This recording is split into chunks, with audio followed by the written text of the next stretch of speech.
Hey everybody, today we're going to be talking about what to do when you get different camera footage from different color spaces, different manufacturers, and in different color gamuts.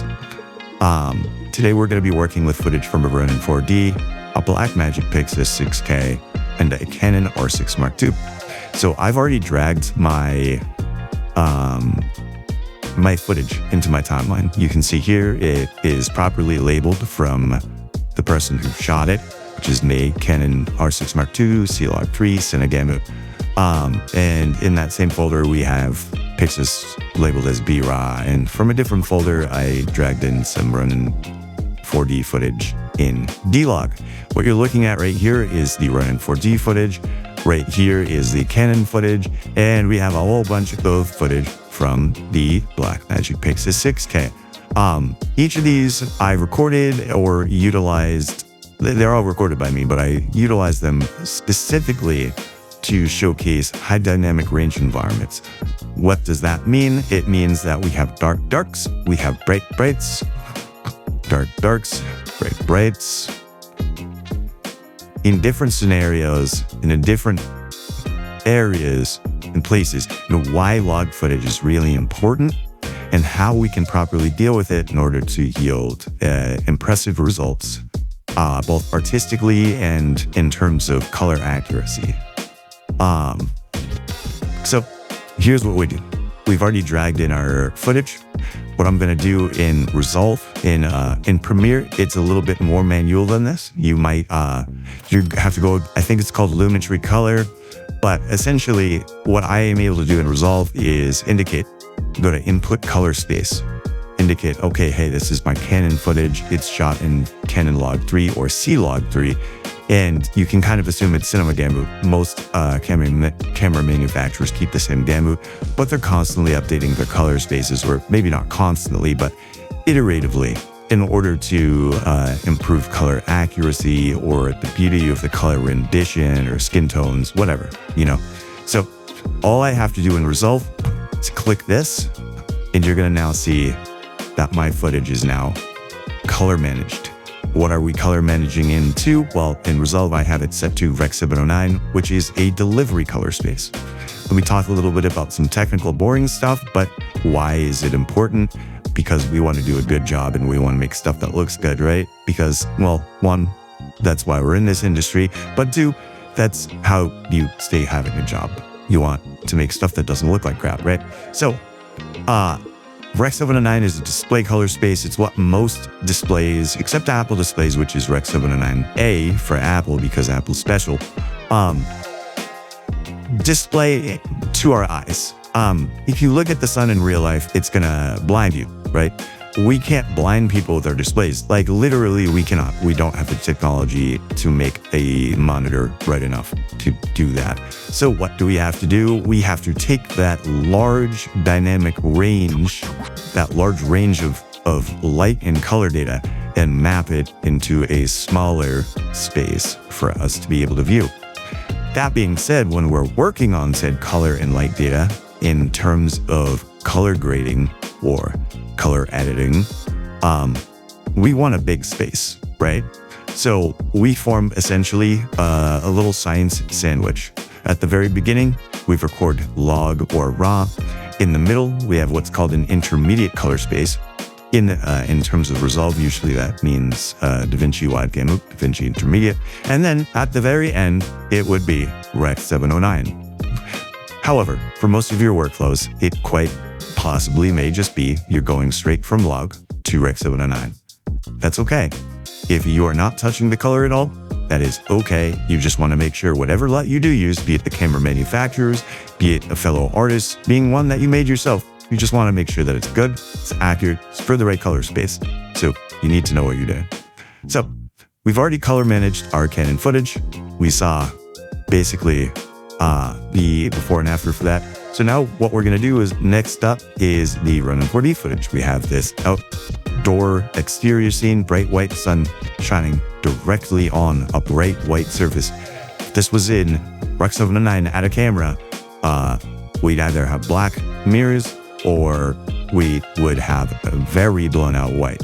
Okay, there's a large amount of difference, even though it doesn't look like it with how flat this is. There's a large amount of difference in terms of the brightness of these things. Okay, so I'm gonna, once again, I have it labeled in my folder so I know what it is. I'm gonna go down to DJI because the Ronin 40 is made by DJI, and it's D-log. Click that, bam, there we go. That looks much more proper. If you see, that's very close to white, right? It's like, oh, did we lose that? Well, if I could just bring it down. Look, we could recover that because we recorded in log. We have data there. It's not blown out. Now we have this nice, powerful blue sky, right? Wow, look, it's dramatic. Cool. Anyways, we also have raw footage, right? Now, what is raw footage? Well, raw footage is the creme de la creme of what you can record. It's literally the raw sensor data. You can turn it into whatever flavor of log you like. Dealing with raw footage is much different than log in terms of you're not strapped in to one flavor, right? You have much more flexibility with it. It's much easier to color balance. It's much easier to do really anything to it. It just takes a little bit more work up at the front end because you have to tell it what you want it to be because it's raw, it's uncooked. You're gonna like, okay, let's make you into some dough. So I'm just choosing the color space to be DaVinci Wide Game Mode and DaVinci Intermediate. Because I'm in DaVinci Resolve and they make all this, they just automatically know how to do this. However, a lot of the time you could also, like for example in Premiere, go into like Blackmagic Design Film, Blackmagic Design Video or Film Gamut, and then you have LUTs that you would be able to use from that you can get from the camera manufacturer or other websites or other artists that sell LUTs for it, right? Now, there are free ones available. You can actually just download Resolve and get it straight from there. There's a lot that you can do, but yeah, you're an artist. Do what you do. So, we have our Canon footage, we have our Ronin footage, and we have our several pieces raw. And as before, we're just showing like, hey, not blown out. We have a nice range through in terms of covering data.